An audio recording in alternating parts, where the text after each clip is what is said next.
Olá pessoal, tudo bem? Mais uma vez estamos aqui na nossa linda Faculdade Legale para falar de um tema, abordar um tema bastante importante, né? E que tem sido falado e muito, né? Na classe de advogados, né? Na nossa classe de advogados. Vamos falar de holding, tá? E a sua tributação. Eu quero salientar que essa palestra virtual que nós estamos fazendo hoje, ela vai abordar aspectos fiscais e contábeis da holding, ok? Então não vai, obviamente, entrar na seara, né, jurídica. Isso é definição de outros cursos. Hoje, especificamente, nós vamos falar de holding. E quais são as vantagens tributárias e contábeis, né, para que os empresários, enfim, as pessoas que têm alguns bens e que queiram fazer a blindagem, né, desses bens, a blindagem que nós chamamos de patrimonial, ela pode se beneficiar, né, fazendo uma contabilidade eficiente e eficaz e também diminuindo a carga tributária. Mas antes da gente começar, deixa eu me apresentar para vocês entenderem quem eu sou. Meu nome é Daniel Balchi. Tá? Sou contador de formação, tenho especialização em auditoria, tá? E, além disso, MBA em gestão de risco e compliance. Além disso, senhores, eu sou técnico em transações imobiliárias, corretor de imóveis, né? Atuo nas áreas, tenho experiência nas áreas de gestão de risco, governança corporativa, auditoria interna e compliance. Além também de ter trabalhado com auditoria contábil, operacional e valuation. Sou sócio, diretor de um grupo, né, de empresas na área de contabilidade, na área imobiliária e na área de auditoria e consultoria, tá certo? Então, fui designado pelo Legale, né, um estranho no ninho aqui, né, porque somos todos advogados, né, e eu entrei aqui como contador, né, justamente para explorar uma área, né, que não é a jurídica, mas é uma área auxiliar, né, para facilitar o trabalho do advogado.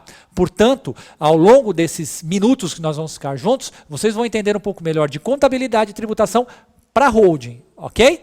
E isso vai ser importante, como eu disse, para auxiliá-los na formação das holdings patrimoniais. Bom, vamos começar. Primeiro, presumo aos colegas que estão nos assistindo, né, que não saibam muito bem o conceito de contabilidade, tá certo? Contabilidade é um conceito bastante amplo, né? Bastante complexo, mas eu vou tentar aqui dar uma esmiuçada e falar de uma forma mais didática, né? Para que vocês entendam o princípio da contabilidade, qual é a aplicabilidade dela, nesse caso, da matéria que nós vamos estudar agora. A contabilidade é a ciência que tem por objetivo o estudo das variações quantitativas e qualitativas ocorridas no patrimônio, conjunto de bens, direitos e obrigações, das entidades ou de qualquer pessoa física ou jurídica que possuir patrimônio, tá certo? Então, assim, contador, né?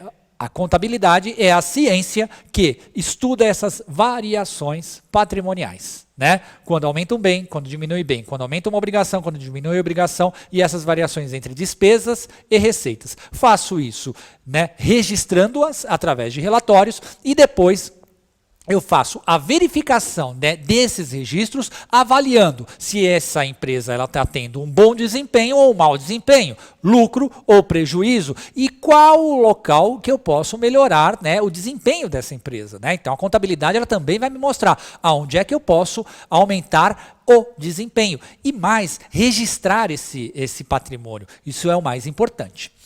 Planejamento. Consiste em uma importante tarefa de gestão e administração, que está relacionada com a preparação, organização e estruturação de um determinado objetivo.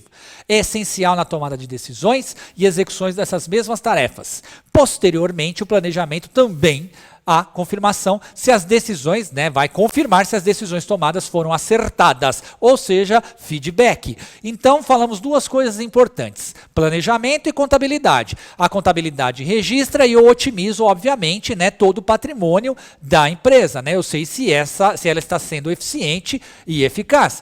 E o planejamento, ele faz com que eu veja, né, num período curto, médio ou longo, né, quais são as ações que serão tomadas por essa empresa. Por que eu comecei a nossa aula de hoje com contabilidade e planejamento? Porque é justamente, né, o que prega a holding.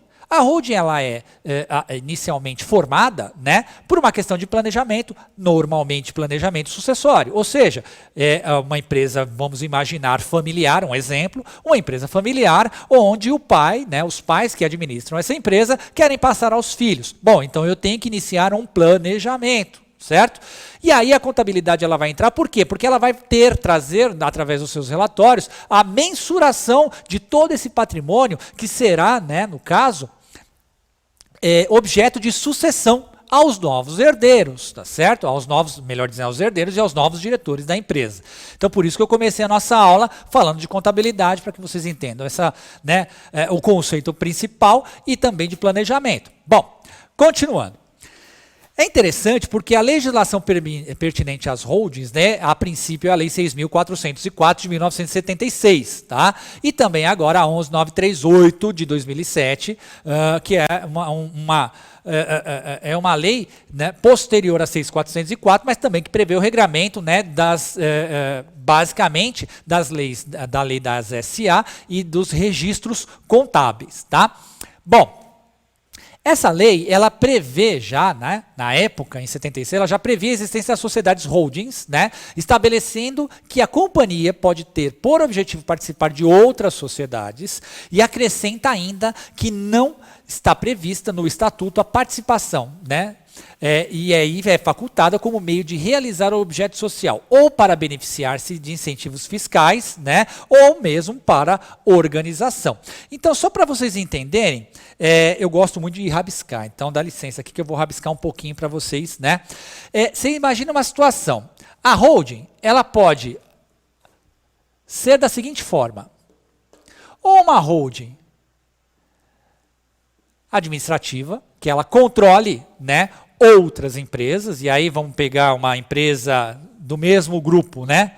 Uma indústria, um comércio e uma prestação de serviço. Então são 3 empresas desse mesmo grupo. Qual é a essência da holding, desta holding? Ela vai fazer a administração de forma centralizada de todas as empresas do grupo. Então, a contabilidade, todas as prestações de contas governamentais, né? E todo o processo administrativo sai daqui. Então esse é o primeiro princípio da holding, tá? De que ela seja uma controladora, tá, de outras empresas do mesmo grupo empresarial. Pois bem, existem as holdings familiares. Essas estão em alta, muito em alta, e trazem benefícios fantásticos aos seus usuários. As holdings familiares nada mais são do que empresas que são criadas, tá certo? Para agregar patrimônio pessoal. Então os empresários ao longo da vida útil deles, né, eles adquirem casas, apartamentos, terrenos, carros, entre outras coisas. Antes do conceito da holding familiar, isso ficava em nome de pessoa física. E aí imagina uma situação, infelizmente acontecia um grave problema na empresa, a empresa ela, entrava num processo de recuperação judicial, enfim, ou um processo mesmo de falência, né? E esses bens, eles acabavam sendo oferecidos meio que imediatamente, né, para o pagamento das dívidas empresariais, né? Ou seja, não existia nenhuma forma, né, de proteção deste patrimônio. A partir deste conceito, né, começou a se aplicar às holdings, às famílias dos empresários, ou seja, todo o bem pessoal desses empresários, ele começou a ser blindado através de um CNPJ. E aí esse conceito foi muito interessante, porque o empresário começou a se sentir um pouco mais protegido. Mas aí a essência da holding é só a proteção mesmo? Não, aí que está o grande lance, né? Para um advogado, o olhar de um advogado, normalmente, a princípio, né, a primeira coisa que ele pensa é a blindagem mesmo, né, a proteção do patrimônio. Mas quando um contador ele olha, né, a questão de holding, a primeira coisa que ele pensa é na diminuição tributária e na organização patrimonial. Tá?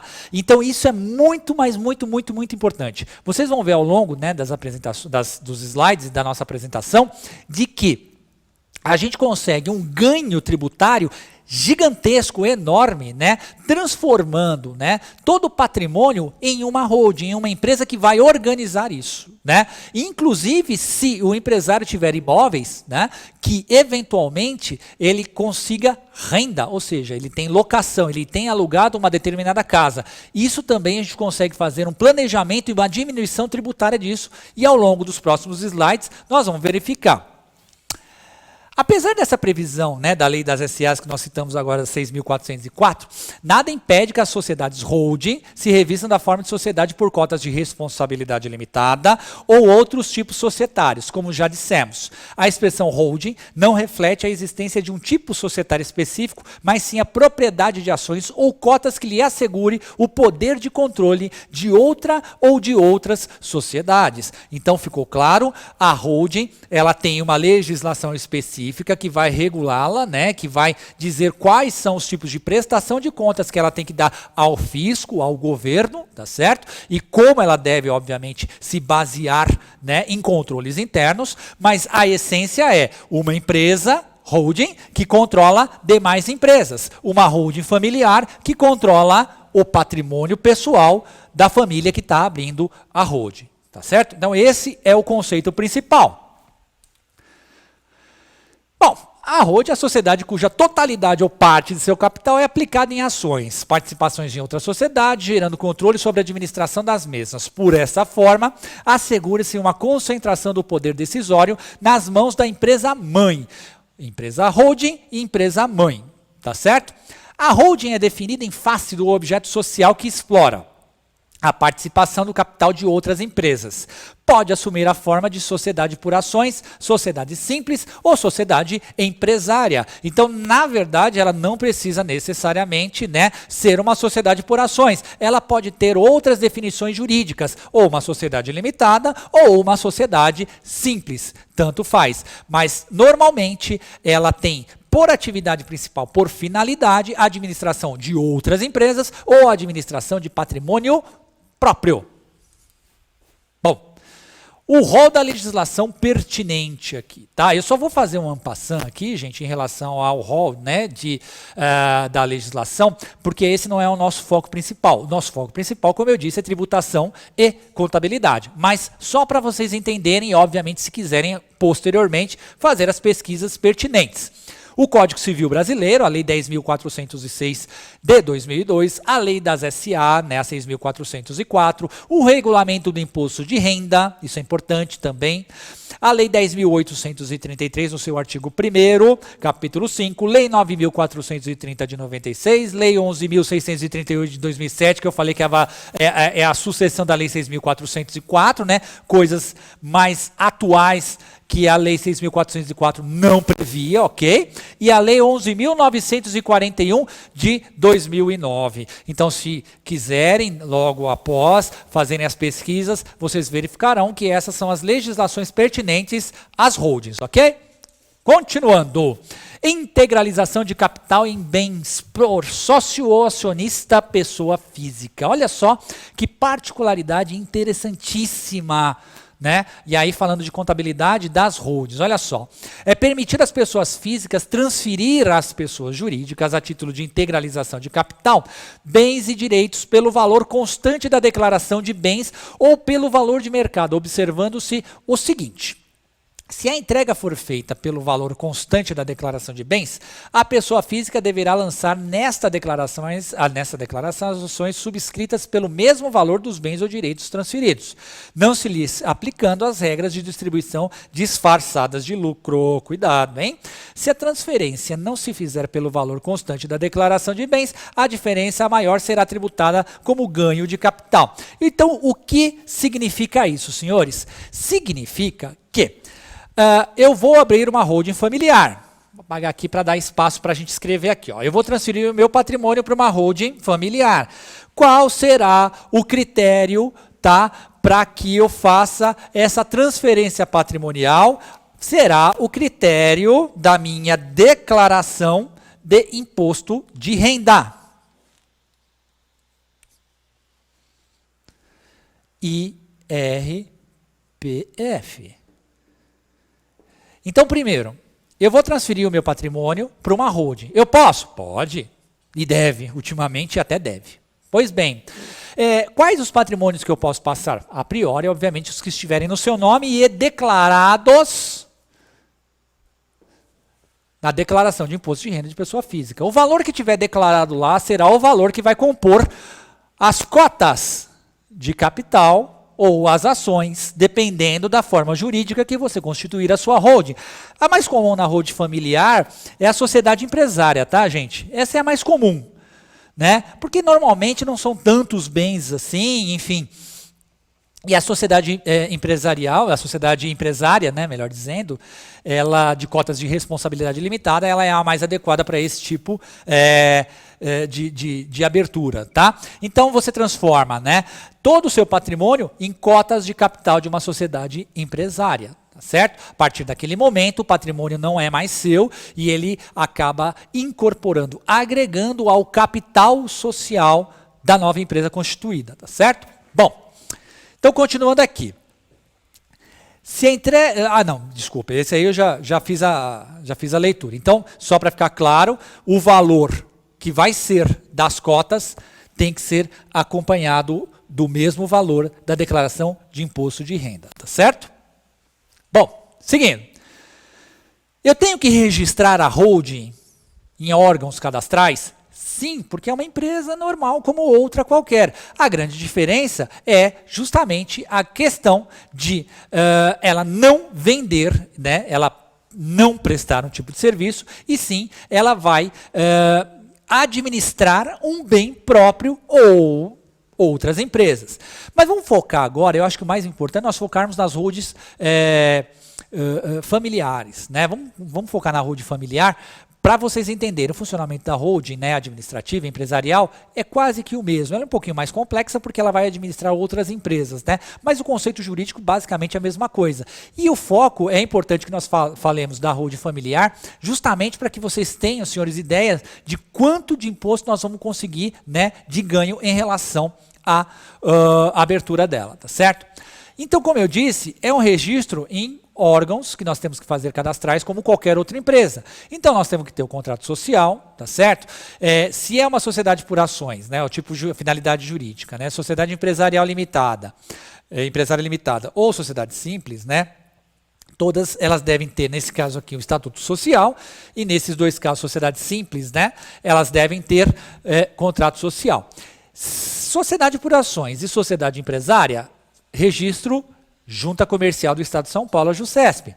Sociedade Simples Limitada, ou holding pura, que nós chamamos, é no RTD, Registro de Títulos e Documentos, tá certo?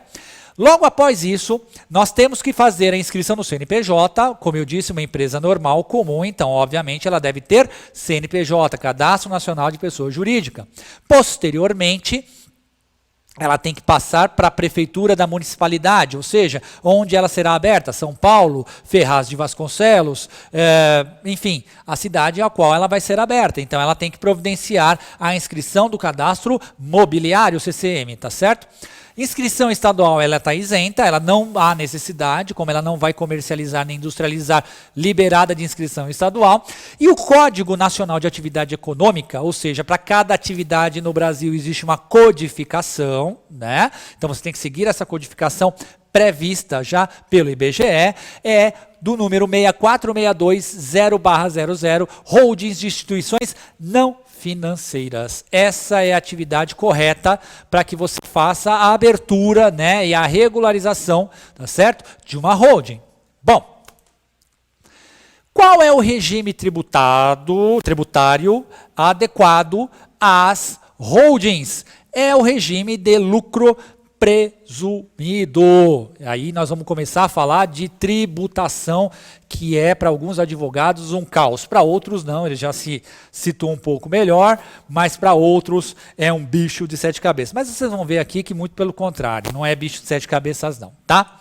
Então esse é o regime adequado, tá, às holdings familiares. E olha que interessante, gente.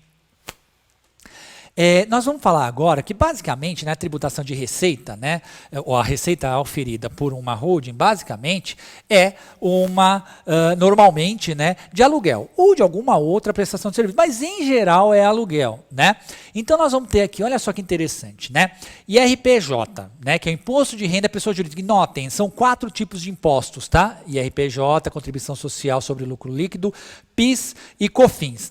ISS, não podemos esquecer que é um imposto municipal. Então, na verdade, nós temos aqui 5 impostos. Aí você vai falar, o professor está maluco, está dizendo que holding familiar é muito melhor do que ser pessoa física, vai pagar menos imposto, nós já saímos com 5 tributos diferentes.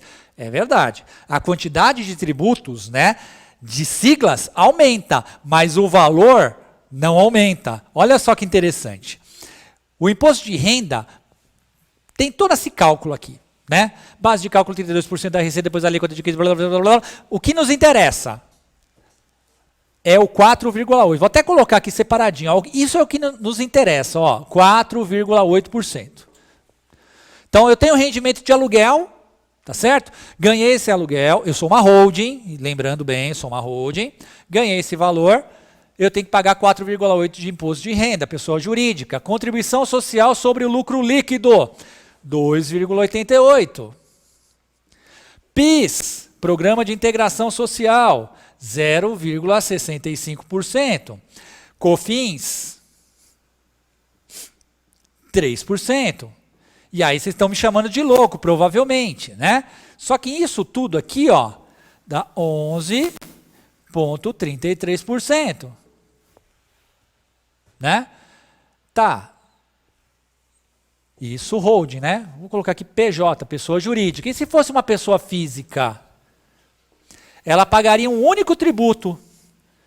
Imposto de renda pessoa física. Só esse produto, só que em compensação, só esse imposto, só que em compensação,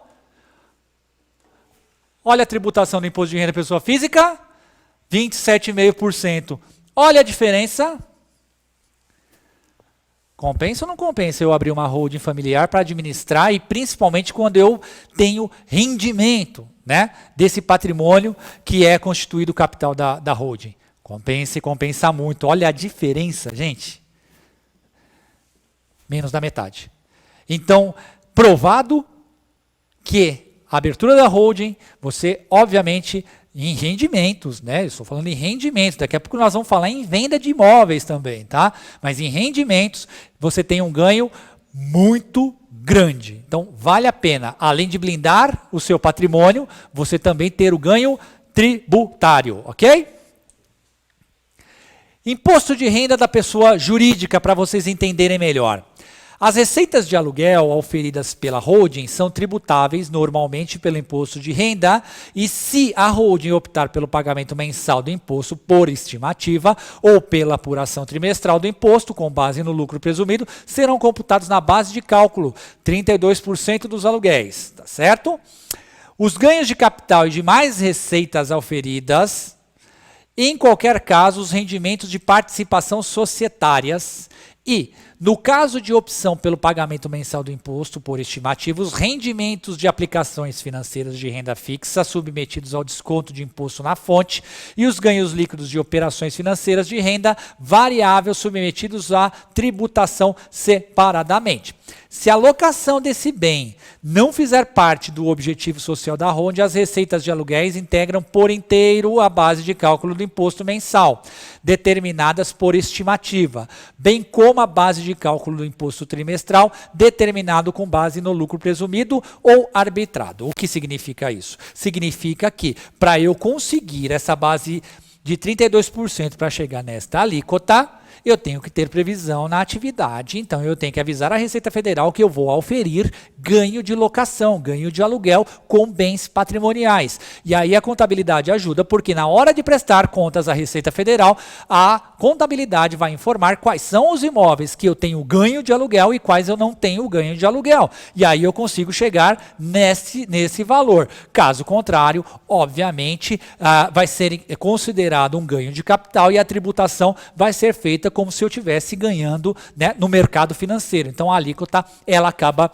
subindo também. Então tem que se tomar esse cuidado, né, ter um bom contador, né, para que você possa fazer um planejamento tributário adequado e obviamente uma prestação de contas de forma correta para garantir, né, essa diminuição de tributos, tá certo? A contribuição social segue o mesmo critério, gente. Então, assim, também deve ser informado que esse ganho de locação, né, de aluguel, quais são esses imóveis que estão sendo, né, que está sendo oferida essa renda, para que você obtenha também, né, esta porcentagem. Caso contrário, rendimento financeiro, a tributação, né, rendimento que é considerado o rendimento de capital, de outros bens de capital, e aí a tributação ela aumenta também.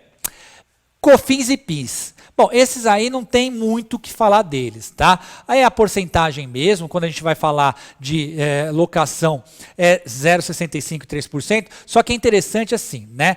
Esses impostos, né, eles são mensais, tá? O PIS e o COFINS. E quando a gente fala de imposto de renda e contribuição social, são impostos trimestrais. Então você paga eles de 3 em 3 meses. Aí você vai falar, então essa alíquota é só de 3 em 3 meses? Não, isso aqui eu já estou, obviamente, fazendo a projeção mensal. Eu posso pagar mensal? Pode, por estimativa. Ou não, eu pago trimestral. Então eu junto 3 aluguéis e faço a tributação em cima desses 3 aluguéis e pago imposto de renda e contribuição social.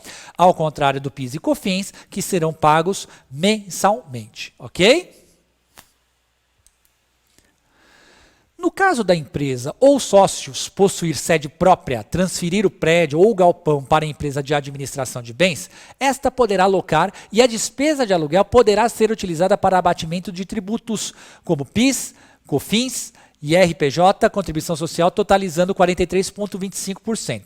Deduzindo o imposto da holding familiar, 11,33% e a economia real será de 31,92% do aluguel. Então, verifiquem só, se você tiver um planejamento tributário adequado, olha só a diferença, né? No caso de uma empresa, né, ou sócios possuírem sede própria, na transferência, né, desse bem, né, por uma empresa de administração, ela pode locar a despesa, ela pode fazer a locação, e essa despesa ela pode ser utilizada ainda no abatimento. Então, o que significa isso? Eu não entendi muito bem.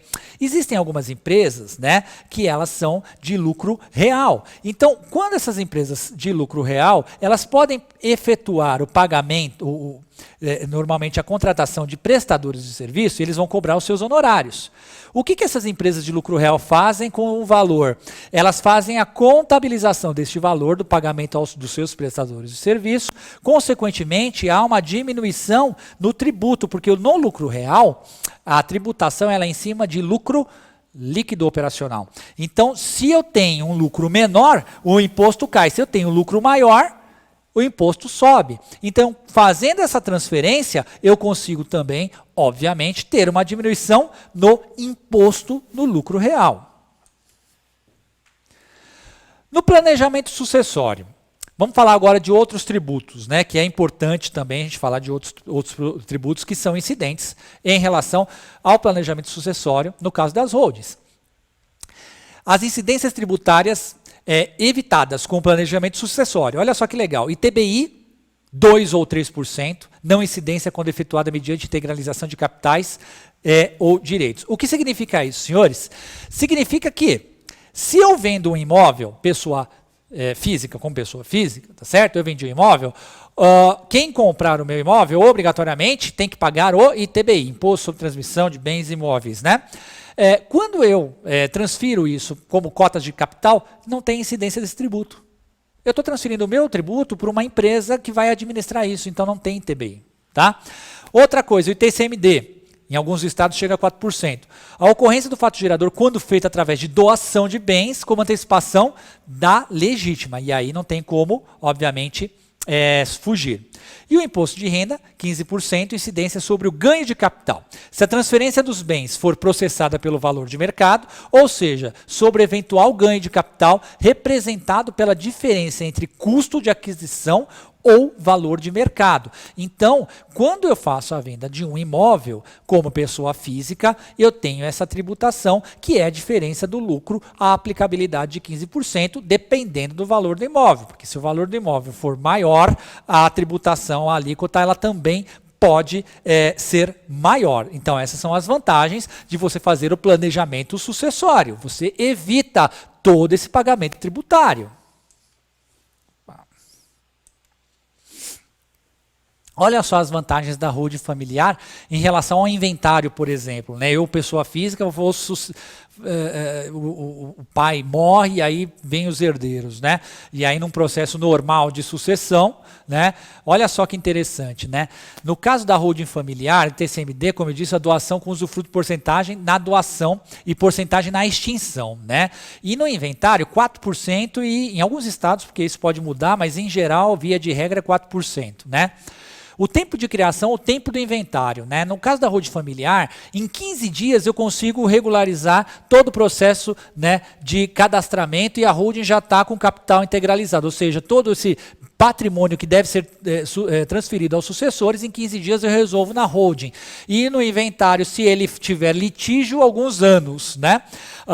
Tributação de rendimento de aluguéis. Olha que absurdo. Como eu disse, eu dei um exemplo a vocês. Né? 11,33%. Tá? Na tributação de rendimento de aluguéis, 27,5% pessoa física. Olha que absurdo. Tributação na venda de imóveis, isso é muito legal também, ó, 5,93%, ao passo que se eu for pessoa física, 15% em até um determinado valor. A partir daí, esse valor aumenta a 30%, dobra, tá? Sucessão entre cônjuges, conforme o novo Código Civil. Ó, o cônjuge é herdeiro e necessário, no caso da holding familiar, e é necessário, dependendo do regime de casamento. Né? E no inventário, o cônjuge também é herdeiro necessário, dependendo do regime de casamento. O que significa isso? Significa que aqui são iguais, porém, na holding familiar, existem alguns dispositivos que você pode, como por exemplo, a incomunicabilidade. Isso pode acontecer, tá? Ou seja, o patrimônio que ora está sendo agregado, né, na holding familiar pode não se comunicar com o cônjuge. Ao contrário, obviamente, do inventário, que há a comunicabilidade só pelo regime de casamento, ok? A remuneração dos sócios, né? Porque a partir daí o sócio ele tem que ter uma remuneração na holding. O sócio ele vai ser remunerado através de prolabore, distribuição de lucros ou juros sobre o capital próprio. Tá? A tributação é de 15% e a partir de 2016 de 18%, segundo, né, a medida provisória 694. Porém, aqui a gente consegue também, gente, fazer uma diminuição de valores de imposto a pagar aqui. No Prolabore não tem muito o que fazer. Aí é rendimento pessoa física e aí ele vai pagar 27,5% de imposto de renda. Mas já na distribuição de lucros, se a gente fizer um planejamento contábil aqui e ele retirar esses lucros uma vez ao ano, ele está isento de imposto de renda. Então também há uma possibilidade de que a gente faça, né, esse planejamento para que na hora que ele tenha rendimentos, tá? E aí, veja, não é rendimento da holding, é rendimento dos sócios da holding, tá certo? A gente consegue diminuir os valores que entram para ele também, tá? Vamos ver algumas consequências aí, gente, que pode, né, advir da constituição de holding sem qualquer estudo preliminar. Por isso que a gente pede sempre planejamento. Então, um planejamento jurídico é importante, contábil e fiscal também, e tributário, tá? Ó, uma sociedade é coligada à outra quando uma delas tem uma influência significativa sobre a outra empresa. A lei não estabelece um percentual mínimo, mas ela presume que toda participação acima de 20% é significativa o suficiente para ser considerada automaticamente uma coligada. Mas mesmo percentuais menores de participação podem levar uma empresa a ser considerada coligada à outra. Basta que uma detenha ou exerça o poder de participar das decisões das políticas financeira e operacional da investida sob a controlada. Uma sociedade é controlada por outra quando esta diretamente ou através de outras controladas tem os direitos de sócio que lhe assegurem de modo permanente preponderância nas deliberações sociais e o poder de eleger a maioria dos administradores. Em outras palavras, a lei não diz que a empresa precisa ser dona de mais de 50% das ações, com o direito a voto para ser controladora de outra empresa. Basta que ela seja a empresa que detém o poder de eleger a maioria dos diretores da empresa e tomar as principais decisões. Então, essa é a principal diferença entre empresa, holding coligada e holding controlada, tá certo? Essas diferenças aqui fazem com que, obviamente, mude a sua constituição jurídica e mudem também a forma de tributação delas. Por isso que é importante a gente fazer a verificação e o planejamento para a gente entender qual é a sistemática e qual é a que melhor se aplica, a aplicabilidade em relação a o que está sendo feito. Então, por exemplo, quando eu vou falar de coligada, ou controlada, estou pensando em uma holding empresarial. Quando nós estamos falando de uma holding familiar, nós estamos falando de uma empresa muito menor, pequenininha, tá? Onde a gente vai ter lá papai, mamãe que vai doar aos seus filhos. E o que eles têm? Eles têm às vezes 3, 4, 5 imóveis com valor talvez de 10 milhões de reais. Não é algo tão, comparado obviamente às holdings administrativas, não é um valor tão alto assim. Então a gente consegue fazer um planejamento de uma forma muito mais simplificada. Mas é interessante porque o conceito holding ele é aplicado para as familiares ou para as grandes administradoras. E é importante que vocês tenham essa noção para poder fazer o bom planejamento e oferecer ao contador, o advogado no caso, subsídios para que o contador também tenha condições de fazer o melhor planejamento contábil e tributário.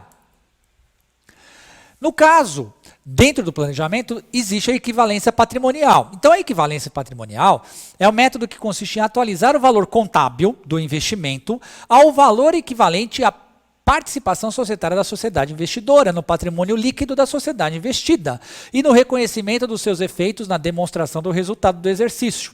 O valor de investimento, portanto, será determinado mediante a aplicação da porcentagem de participação no capital social sobre o patrimônio líquido de cada sociedade coligada ou controlada. O que significa isso? A equivalência patrimonial, existe um bem, tá certo? Que ele tem que acompanhar o mercado. Então, para muitas holdings, então às vezes o advogado ele fala, contador, está declarado no imposto de renda lá o valor de uma casa de 100 mil reais. Pode colocar 100 mil? Não posso. Eu tenho que respeitar a equivalência patrimonial. Se essa avaliação oficialmente for feita e a gente verificar que essa casa, em vez de 100 mil, seja 900, 1 milhão, 2 milhões de reais, então ele está sendo subfaturado.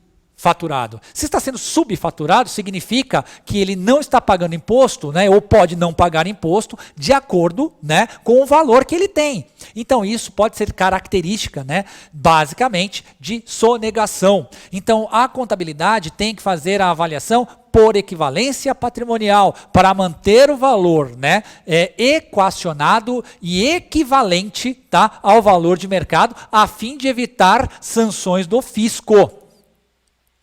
Formação de deságio, isso é importante a gente falar também. Na maioria das vezes nas constituições de holding, o investimento será avaliado pela equivalência patrimonial da controlada ou coligada, por satisfazer cumulativamente os 3 requisitos necessários.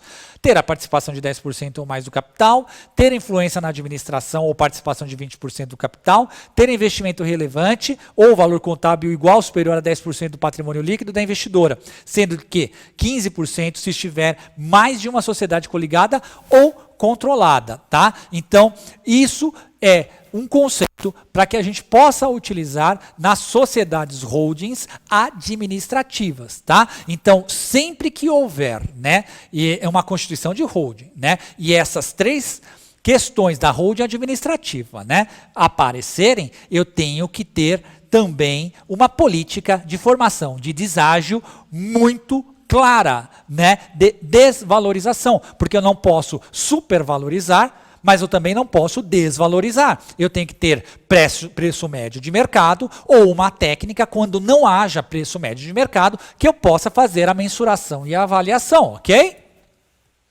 A constituição de holding, que não tenha seu investimento avaliado, e aí nós estamos falando de investimentos, né, que não são só, obviamente, casas, carros, entre outras coisas. Existem investimentos muito maiores aí, tá? Então, pela equivalência patrimonial, é muito difícil de ocorrer, tá? Com isso, a primeira providência deverá ser a de comparar o valor da participação societária na declaração de bens da pessoa física com patrimônio líquido que será atribuído na equivalência patrimonial do investimento. E foi o que eu disse. Então, na falta, né, de algo que a legislação permita para verificação desse valor, existe equivalência, deságio, então outras metodologias para essa avaliação, para não majorar e nem diminuir demais o valor do patrimônio.